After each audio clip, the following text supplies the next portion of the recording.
Play Chats. I'm Hannah. And I'm Tamara.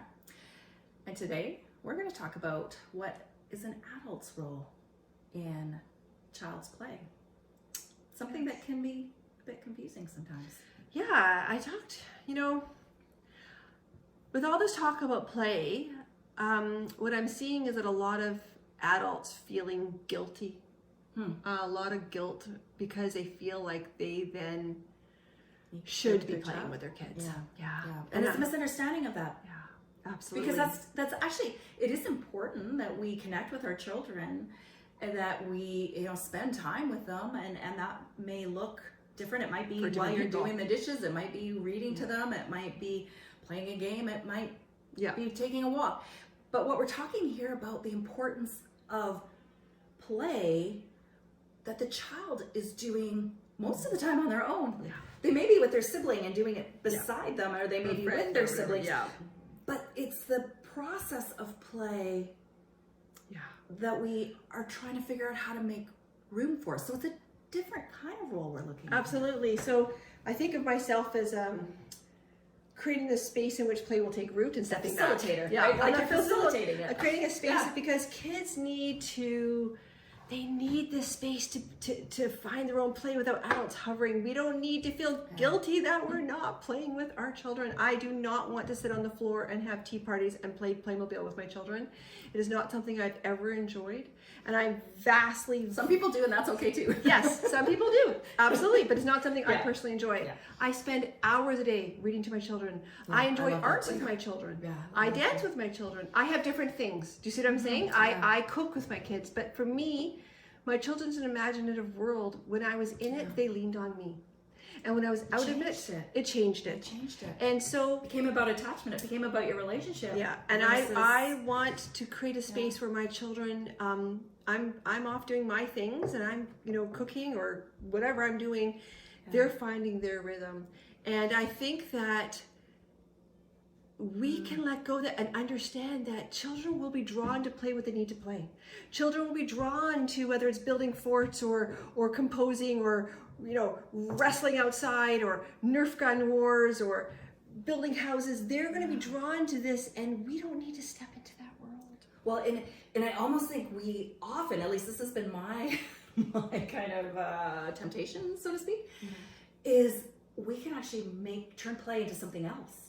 I actually just almost did that, as I told you recently. Like work. It turns into work, right? It's just, okay, so I'll explain, because she knows I know exactly what Tamara's talking about. Is that recently my youngest son had a break from school, and he and all the neighborhood kids spent hours a day outside playing and decided to build a fort. They went up into our woods right near our house. They would literally go for the entire day. They would come home sometimes to pee, and that's about it. They'd pack food in their backpacks, and my son's 12, by the way, if you're wondering, if my 3-year-old's in the woods playing alone all day. Anyways, they'd be out there playing for hours. They built a fort that they were so happy with, and spending all day. And this was like a March break, and all a lot of the kids were taking programs, different things. My son was just outside all day, and at nighttime, I was lying in bed and I said to my husband, I said, oh my gosh, I wonder if we should get him some wood and some nails and some things, because he was building his fort with stuff that he just found around the neighborhood, like some neighbor's old tarp, and I don't even know what else he used. And my husband said, Hannah, this is like your entire life. This is what you talk about. Like, what are you saying? Like, he's perfectly happy. He was happy. And here's Don't mess with it. Don't mess with it. But also, it's like in this culture where we watch a million decorating shows, where everything's perfect, where we're constantly fixing our bodies, fixing our houses. Everything's like remodeled and re-perfect. It's like, do I need my son's fort to be like, why am I feeling guilty about him just playing all day in the woods with a couple of tarps? Yeah. Why do I need to be like, oh, it should look like an adult's version of what a fort should look like? Yeah. And hey, sweetie, would you like mommy to get you some wood and some of this and some of that? It's like, I caught myself because my husband was like, Hannah, like, why are we stepping into this world of play? He's perfectly happy. Yeah. And this is my world now. The more I started noticing how quick we are. Well, how quick we are to do that. Well, I was thinking about music too. And I was thinking about how music, well, my one of my daughters, she loves learning new music, and she wanted to play the fiddle. And I knew, like, I was like, oh my goodness, okay, so we gotta get you lessons, and we gotta get you signed up. Well, you're already this age, you know.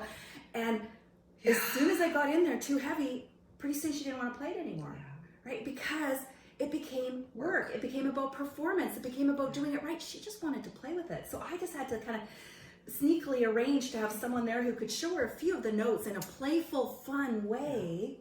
Then she had something to build on, and she did have lessons later on when she was ready. That's right. And when she could do it without it trumping her, like getting in the way of her creativity. Yeah, exactly. You're able to hold on to the hard work of it, because music can be hard work, but also you didn't do it at a time when you still had the joy of it, and that's where it's interesting.